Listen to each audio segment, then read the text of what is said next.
Hi there guys, good to see you. Where am I today? That's right, I'm at church. I'm back in my office. I came in last week, spent half a day tidying up, sorting it all out, getting it ready to come back into work this week. I'm only going into church one day a week. I'm only doing Tuesdays here. So our Zoom calls on Tuesday nights and Thursdays. I'll be at home until probably towards the middle of June, towards the end of June. I'm just going to be in on Tuesdays here in church during the day because it's only me, there's no one else here. So it's really safe and no one else comes in my room during the week, and I'm the only one who comes in here on a Tuesday. So we're all nice and safe. I've also had my second vaccine. So hopefully in the next week or two, I'll be totally fine and sorted, which is really brilliant news. Aren't we lucky?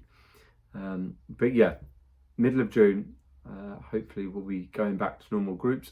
You'll be getting letters, your parents will be getting letters and emails and stuff will be going out in the next few weeks. Currently working on just making sure we can run all of our groups. You guys will be pleased to know Hope and Light can run.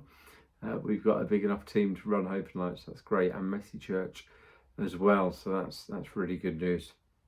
So we carry on as ever with the Action Bible. I can't wait till we can actually read this together. I've got the pile of Action Bibles here next to me, ready for us getting back together.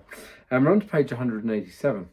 And if you remember, the Israelites have obviously escaped and from Egypt, and they've wandered around the desert for a bit, and they're now waiting to go into the Promised Land. But they're defeating these different countries, and they're coming up against different kings and tribes of people, and they're having fights with them.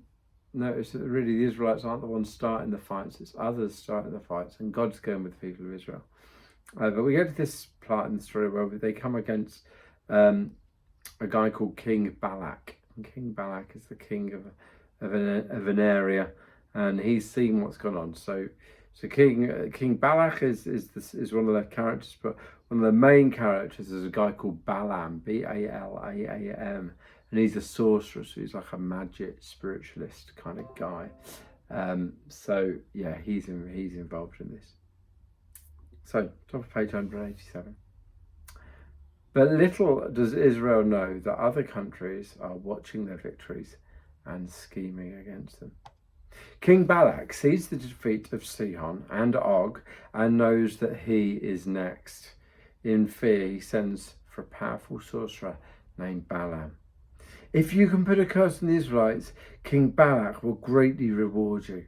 So they've sent off this sorcerer to put a curse on the Israelites because they're scared.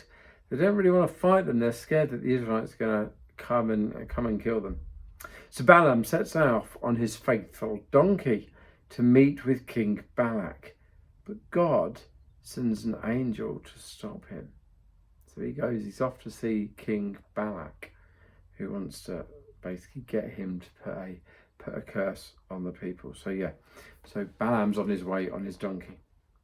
Balaam doesn't notice anything, but when Balaam's donkey sees a fearsome angel, the donkey scampers into the field to avoid the fiery sword. And you can see there's an angel there with a fiery sword. "Stupid beast," shouts Balaam. Then the angel of the Lord moves ahead to a narrow path between two stone walls. The donkey gets scared and presses close against one of the walls to dodge the angel's swords. But Balaam's foot is smashed against the wall, and again he beats the donkey. "Ow, curse you," he says.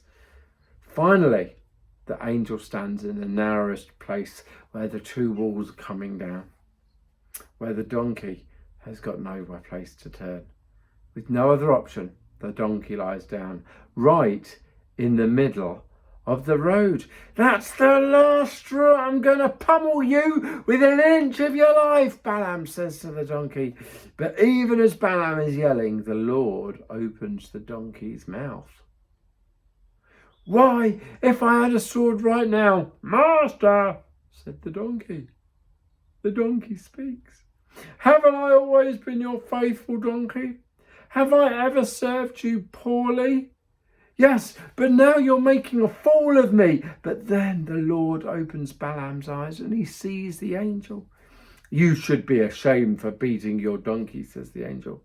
"Had it not been for her, I would have killed you 3 times by now." Balaam throws himself on his knees and begs, I have sinned.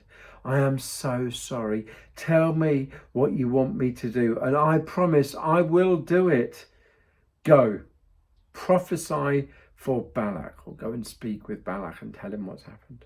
But I warn you that you must only speak what the Lord tells you. No curses can fall on Israel this day. So Balaam goes and tells King Balak what the Lord says. And the Lord says, what does he say? He says, those who bless Israel, those people who look after God's people, will be blessed.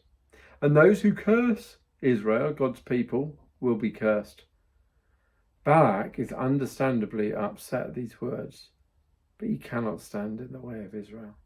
So at the moment, he lets them through. And he realizes that if he goes to attack the people of Israel, then God will beat him and defeat his army. So I don't think he does. But we find out next week about a new leader, as you can see on your next page. Tonight we've got the Zoom. It's at 6:30. We're going to have to push it back just half an hour later, I'm afraid, this week.